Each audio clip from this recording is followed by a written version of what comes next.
Welcome to day 3 or week 3 of TGIS 311 Maps in GIS. This screen is more geared toward the classroom. I'm asking you to please leave the 10 cards as you depart and to have your 10 card displayed with your name nice and big, your first name or whatever you'd like to be called, so I can learn all your names. Goals for lecture in class day 3. First rule is don't get discouraged. This is all new information and I'm going to guide you through it the best that I can after years of experience, 14 years exactly, and about teaching this class at least 25 times. You can do this. I've seen hundreds of students do this. It just gets a little complicated at first, but you can do it. And I'm here to help. That's my job. Be sure to complete the week preparation items and take the required pre-quiz as always. There are some readings I'm going to talk about on the next slide that should be open for sure when you're taking the pre-quiz and when you're working on the lab, because I'm going to reference some of those key terms during the lab as you read the directions. I have a GIS refresher. I'm going to talk about the ArcPro steps and why we do this. I'll get into this demo a little bit further in class, but for the purposes of this lecture, I'll just refer to it. You can find that document in Canvas, and it's called ArcPro Steps or Transitioning to ArcPro. I've used a couple names for it. There's some recommendations or discuss of some recommendations. I have a slide that I want to share with you. You're going to be using some real data. In this lab, lab 1 coming up, it's data that I provided. And in future labs, you use some provided data as well as some data that you'll download on your own. What this class doesn't do is give you perfectly formatted data that always works every single time, because that's not the way the real world works. We are a rigorous program and we teach from the very beginning to help students live on their own, work on their own with GIS and GIS data, so that you're not flustered if you get into an internship and or job in the future. Please do not get behind. I'm lax on some of the labs because things happen, but don't use that as a crutch to not do the labs every week. You may not complete the labs in a day. Towards the end of the quarter, you have 3 or 4 labs due. There's no way you can complete one of the labs per day and complete 3 or 4 at the very end of the quarter. You'll be rushing, you'll make mistakes, and it's just a lot of stress, especially with other classes and your finals in those classes. So please keep up with the assignments. Some assignments don't have any grace period at all, so make sure to complete at least those assignments every week, and then if you need a couple days after the due date, feel free to catch up on the assignments that do have a grace period. But again, don't get too far behind. 1 or 2 labs behind is you're getting towards a spot where you can't recover. And let's see, I just have a job link here and I'll talk about that in the classroom. It's easier to talk that way, but it's a very cool job. Feel free to click on it or copy and paste, look at it. It's probably not ideal for you folks at this time, but in a year or after the GIS certificate, this is the type of job that you could easily find yourself in and doing rather well. The readings to help you prepare for Lab 1 pre-quiz and Lab 1. These are found in the TGIS reference site, and I've copied a picture of it here. This is Lab 1 pre-quiz and Lab 1. And I'm not going to read each of the names here, but there are 2, 4, 6, 7 different readings that you should definitely have open and ready to use for the pre-quiz and also for the lab. I would skim them maybe even read them, but don't feel like you need to memorize them. Everything we do in GIS, I try to encourage you to build a portfolio of sorts, or a helpful reference of items such as your helpful files. These should all be in your helpful files folder within your GIS directory. Because you can't memorize everything, you'll memorize the things that you complete every day, but there's no way to memorize every single thing. And that is why I give these to you as a reference.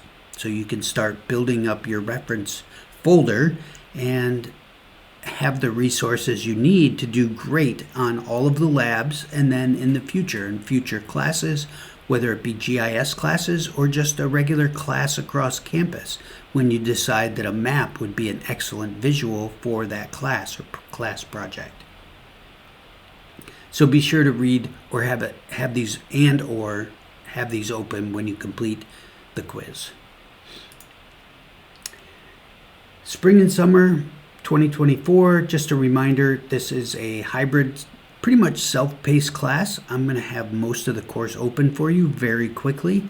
Right now, all of the learning plans are open. You may find those in week 2 and week 3 of our Canvas course. So feel free to get ahead with those so you have more time for other classes or your lab assignments. The ArcPro steps, or transitioning to ArcPro, that document is infinitely helpful after you complete Lab X. There are takes Lab X, and the parts that you do for every single lab, it breaks them down into very easily read points so that you can get every lab started on the right foot and continue through maintaining your data paths, etc. I just want to read this as the course. Oh, be sure to use the calendar in Canvas to figure out what's due, in addition to just the regular module. This part, as the course progresses, labs will consist of new material being presented based on the foundation of skills you completed in previous labs. The old material will be presented with little guidance in how to specifically accomplish them.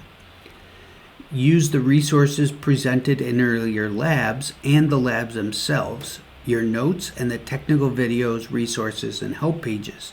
The goal is for you to build upon your skills with decreasing reliance on previous labs for successful completion. And by the time I get done with this video, Lab 1 should be open. The week 3 will also be open very quickly.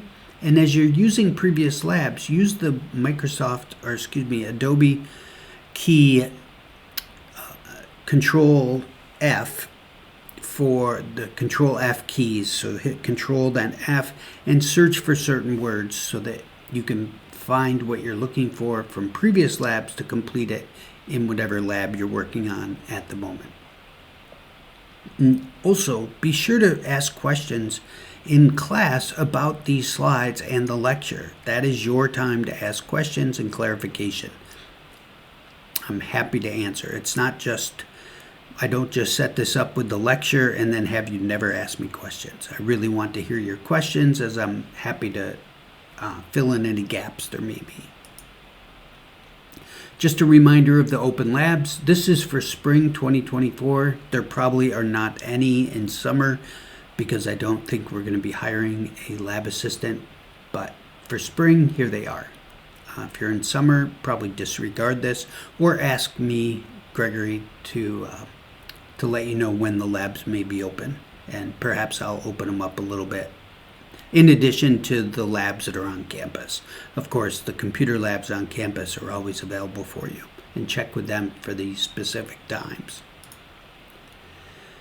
In class, we'll do a quick little LabX exercise where I show you how to see what I see or saw when I open up your LabX zip file. So this is going to wait until we're in the classroom for Lab X. I'm not going to record this.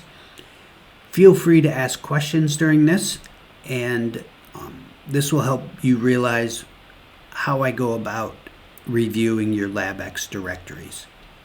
So it'll be a fun demo in class that you get to participate in. Just an interesting map, and to refresh what your research, so to speak, in Lab Z brought about. Remember, you're responding to classmates at this point for Lab Z.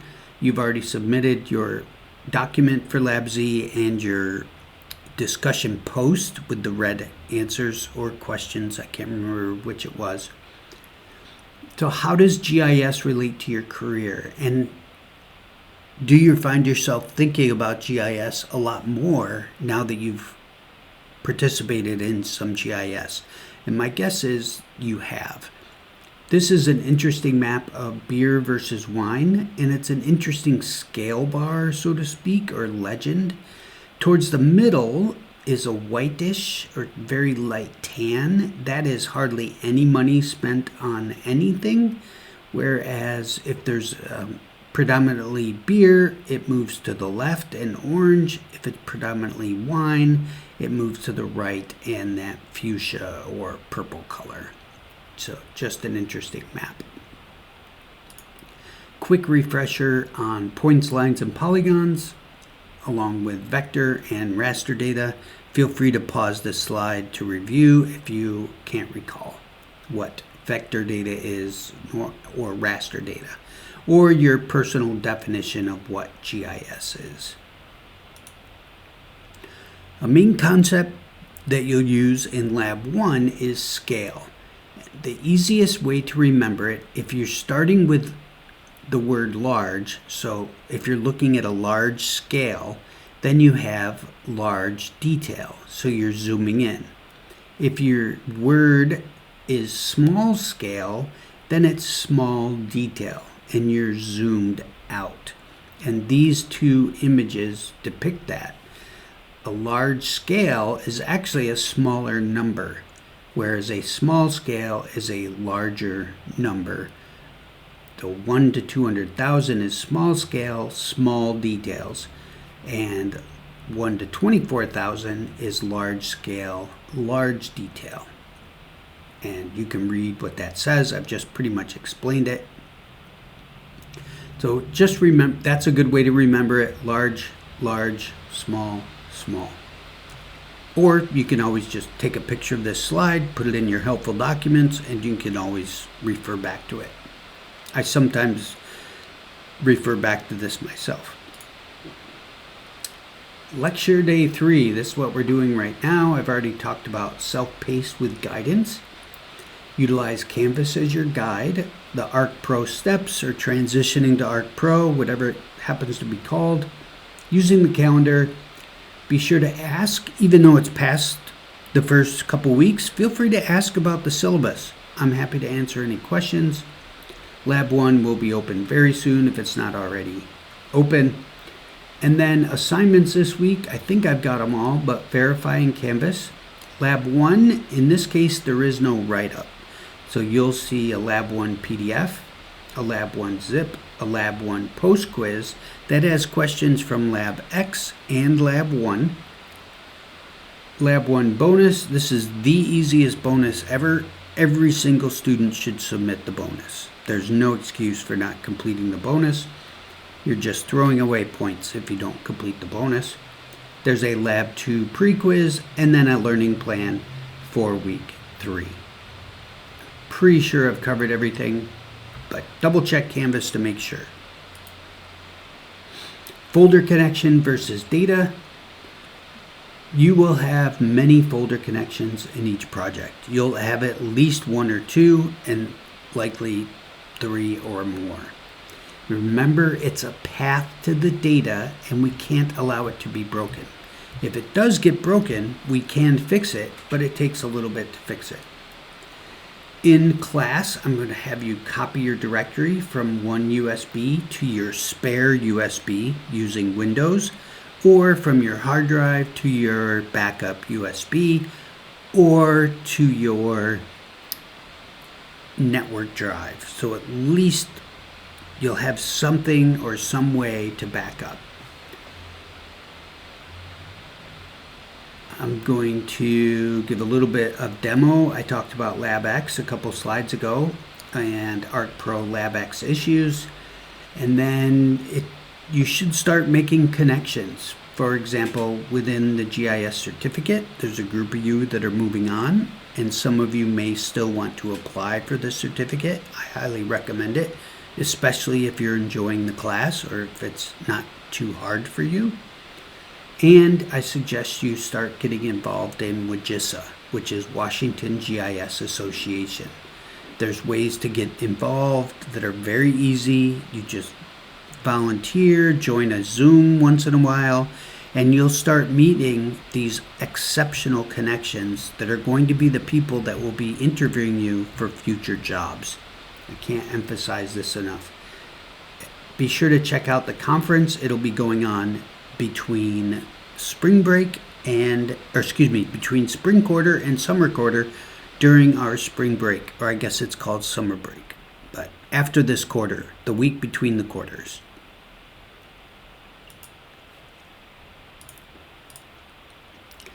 Folder connections. Looking at this image, underscore PROJ is what? How would you describe it? The .gdb, from what you've learned so far, what is that? You should know the answers to these questions by now. And we'll talk about that in class. I'll go through the lecture very, very quickly, but this will be a slide I'll stop on to ask you, what is the underscore PROJ? What is the .gdb? And I'll also ask you what the underscore DIR is. It's not here, but I'll ask it. And I may even add it to this slide by the time we get into the class. Also, which folder connection is the default and created by ArcPro in this image? Additionally, which folders within the catalog are folder connections and which are data? You should know the answer to that because it's important that you remove folder connections and never delete data unless you're positive you never want to see it again. Important information. ArcPro crashes. These are just some images of ArcPro crashing on me. It happens even if you don't make mistakes. Sometimes it just crashes. It's best that you save early and often so that when you do crash, you'll still have your maps, your scenes, your layouts, and of course your data. Usually data doesn't disappear, but sometimes it does, and sometimes it gets corrupted, and that's where the backup happens. So be sure to save and back up once a day, and save very, very often when working in ArcPro. And this is the reason why. Recommendations. So I'm going to talk about this a little bit further in class, but I just wanted to mention the summary of this is references. When I get called for a reference, they hardly ever ask about grades. They ask me about how you work as a group, how you work alone, and hardly ever about grades. They ask for positive and negative examples of how you interact with others in class, your in-class attentiveness, class participation, and attendance.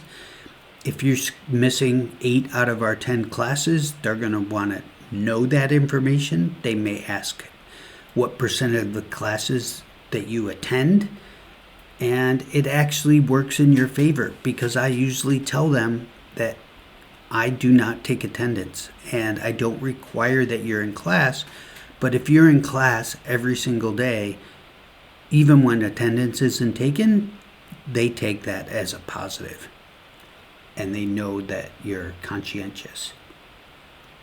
There's always questions about problem solving. Do you have problem solving skills? Are you able to resolve problems with ArcMap? Actually, that should say Art Pro now.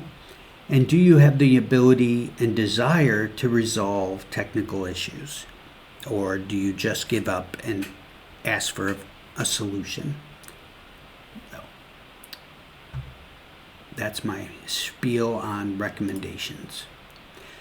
You can still earn an A. It's only been 2 days. This is our 3rd day. These are the history of 311. I can't remember when this was calculated.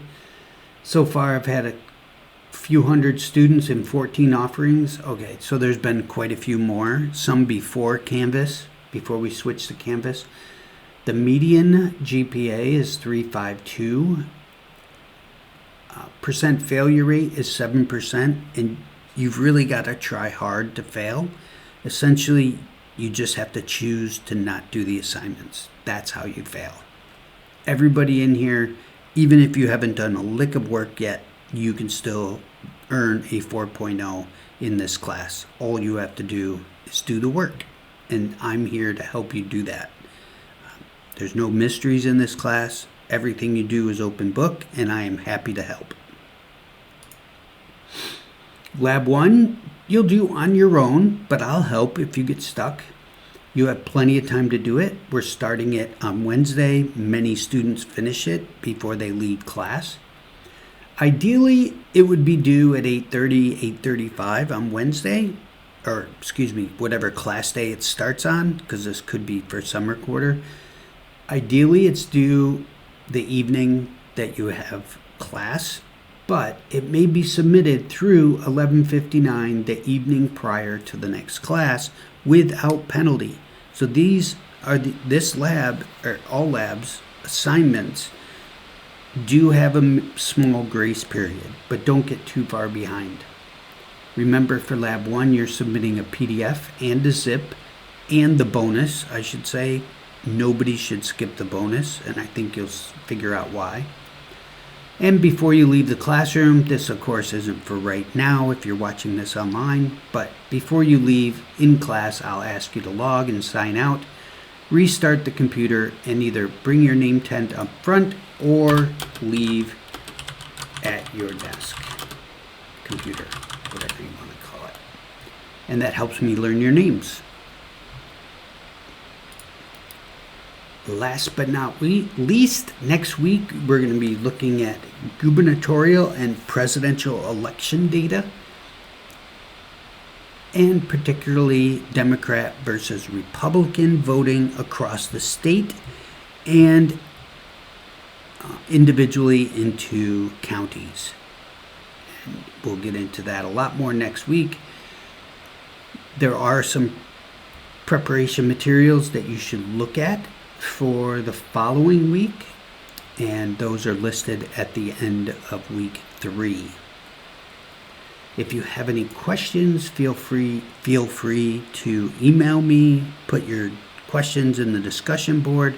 I'm happy to answer any and all questions, and of course we'll have a much further in-depth discussion, that is me talking a little bit, you talking a little bit in class, whereas this lecture of course is simply one-sided, me trying to get across some information. I look forward to seeing all of you in class at our next class date. Have fun with your current labs, and I'll see you soon.